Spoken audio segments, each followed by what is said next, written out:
Bienvenue sur Africa 24. Dans cette nouvelle édition du Non-Stop Info, voici les titres.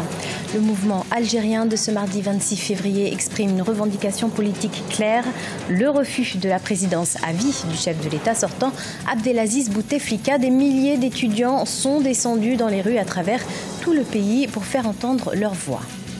173 projets d'investissement pour un montant total de 2 milliards de dollars ont été enregistrés au Rwanda dès ce mois de janvier 2019. Un dynamisme du climat des affaires qui reflète la stabilité politique et la croissance économique du pays. Et puis, introduction d'une nouvelle monnaie au Zimbabwe, une décision du gouvernement destinée à desserrer les taux financiers qui stagnent son économie depuis de nombreuses années. Mais tout d'abord, au Nigeria, le président sortant Muhammadu Buhari a été réélu pour un mandat de 4 ans avec 56% des voix selon les résultats annoncés par la commission électorale dans la nuit de ce mardi à mercredi 27 février. Le chef de l'État s'est donné pour objectif de créer 15 millions de nouveaux emplois. Il veut également former 200 000 jeunes dans les métiers des services, des loisirs et des technologies. Et sur le plan économique, le président réélu promet d'accélérer le mouvement de diversification de l'économie nigériane. En Algérie, la contestation prend de l'ampleur avec des appels à manifester contre un 5e mandat du président sortant Abdelaziz Bouteflika. Ce mardi 26 février, ce sont des milliers d'étudiants qui sont descendus dans les rues. Le mot d'ordre est clair. Les slogans appellent au départ du chef de l'État, considéré par les opposants et par de nombreux observateurs internationaux comme incapable de gouverner efficacement le pays. Les précisions, Vina Nodin. En Algérie, la contestation ne faiblit pas. La perspective d'un 5e mandat du président actuel Abdelaziz Bouteflika suscite l'ire de la population. Après la mobilisation des avocats, les étudiants sont descendus dans la rue ce 26 février. Ils réclament, par le biais de slogans et d'affiches, une Algérie libre et démocratique. Je crois que la principale raison et la plus importante, c'est de voir un homme malade qui n'est plus du tout en capacité d'exercer ses fonctions.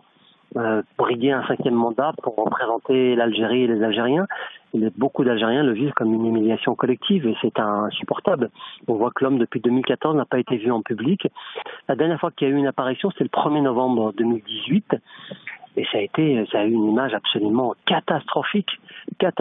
On voyait un homme avec la tête qui dodeline, qui était attaché, qui était sanglé à son fauteuil parce qu'il n'était pas en état de se tenir lui-même. En réponse au mouvement de contestation, les autorités appellent la population à attendre le verdict des urnes.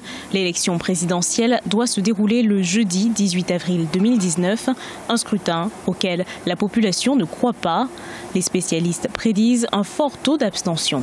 Quoi qu'il arrive, ils n'iront pas voter si jamais il est candidat. Le taux de participation sera extrêmement faible. C'est devenu accessoire le vote. Vous savez, ce qui est important aujourd'hui pour l'Algérie, c'est de se trouver un candidat un tant soit peu crédible et qui soit à la hauteur des enjeux. Le président algérien Abdelaziz Bouteflika compte déposer le 3 mars 2019 sa candidature auprès du Conseil constitutionnel. Pour désamorcer les critiques à son égard, il prévoit de convoquer une conférence nationale regroupant toutes les forces politiques, économiques et sociales de la nation pour mettre en place un consensus de réforme. Le nombre d'investissements des entreprises en hausse. Au Rwanda, 173 projets ont été enregistrés dans le pays depuis ce mois de janvier 2019 et 31 000 emplois ont été créés. Un dynamisme du climat des affaires qui résulte de la stabilité politique et de la croissance économique du pays. Mathilda Diaby. Depuis janvier 2019, 2 milliards de dollars d'investissements ont été enregistrés au Rwanda. Le Rwanda Development Board, qui a annoncé ces chiffres, précise que ce montant représente 173 projets essentiellement dans les secteurs miniers et industriels. On estime que ces investissements ont généré 31 000 emplois. Cela génère également des revenus fiscaux qui permettent au gouvernement de financer l'éducation ou le système de santé. La troisième chose, c'est que l'investissement encourage l'investissement. Plus on investit dans un pays, plus les investisseurs sont encouragés à le faire. Volkswagen compte parmi les compagnies internationales à avoir implanté des usines dans le pays. Selon les experts, stabilité politique et dynamisme économique font du Rwanda une destination de choix pour les investisseurs. C'est facile d'investir au Rwanda. On peut lancer son entreprise très rapidement. Il existe aussi des zones économiques spéciales comme celle de Kigali qui disposent déjà d'infrastructures et qui rendent les investissements faciles. Selon les chiffres du Fonds monétaire international, le taux de croissance du produit intérieur brut rwandais est supérieur à 7% depuis l'année 2000. En 2019, les autorités rwandaises espèrent atteindre une croissance économique de 7,8% grâce au secteur agricole, minier et du bâtiment. Au Zimbabwe, la nouvelle monnaie introduite par le gouvernement pour tenter de relancer son économie a commencé à s'échanger ce 22 février au taux de 2,5 pour $1 américain sur les marchés baptisés Dollar Real Time Gross Settlement. Cette monnaie a été saluée comme un premier pas vers un retour à la réalité des prix.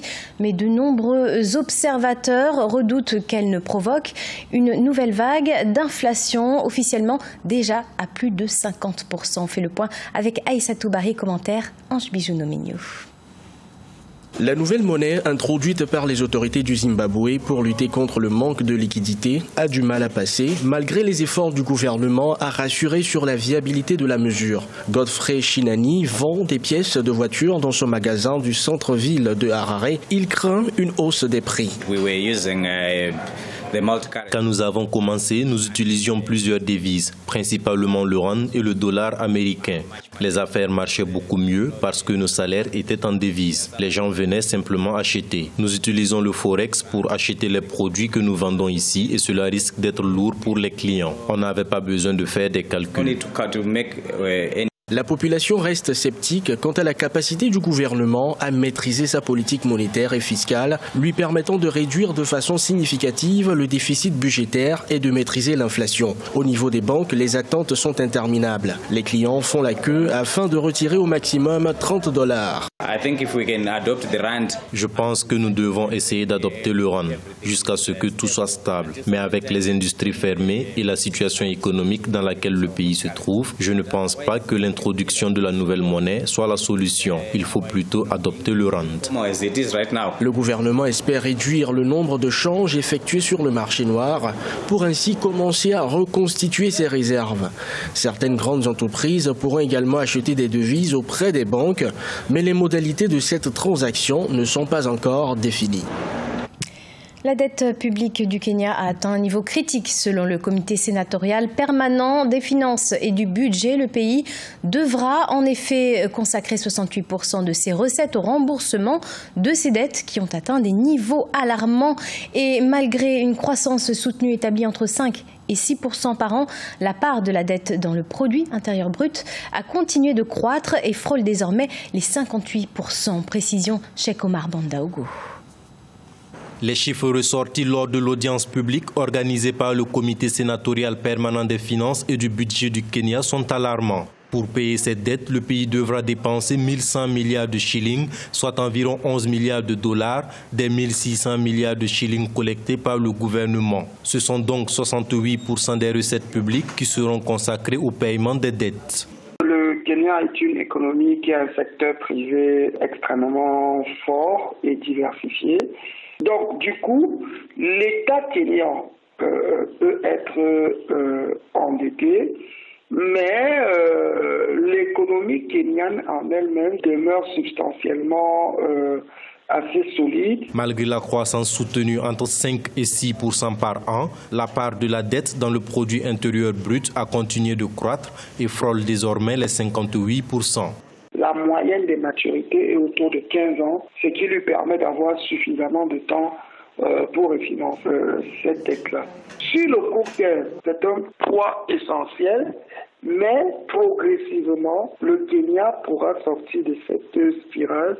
Avec une telle configuration, le niveau de la dette ne laisse au trésor kényan que 600 milliards de shillings pour les autres dépenses. Selon un rapport du ministère des Finances, le Kenya doit payer 400 milliards de shillings par an en intérêts, ce qui porte les intérêts totaux pour 16 ans à 6 700 milliards de shillings. Au Burkina Faso, un programme d'appui aux industries culturelles a été lancé en marge du FESPACO, Festival panafricain du cinéma et de la télévision de Ouagadougou. Ce projet, qui a bénéficié d'un financement de 10 millions d'euros, vise la promotion des industries créatives. Reportage Jean-Paul Ouedraogo, notre correspondant au Burkina Faso.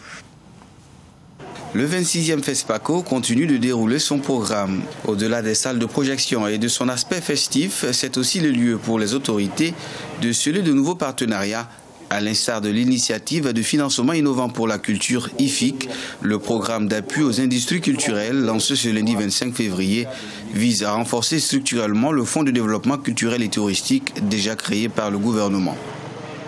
Que les acteurs en soient de véritables bénéficiaires, qu'ils en fassent un très bon usage et que le département que j'ai en tête soit suffisamment capacité à conduire ce projet. Le fait de, disons, faire un peu pivot sur Ouaga et sur le Burkina, ce n'est pas au hasard, parce que ce pays est en même temps un protagoniste de créativité, de plateforme de créativité et de aussi création d'emplois. Composante culture du 11e Fonds européen de développement, FED, le programme va coûter 10 millions d'euros.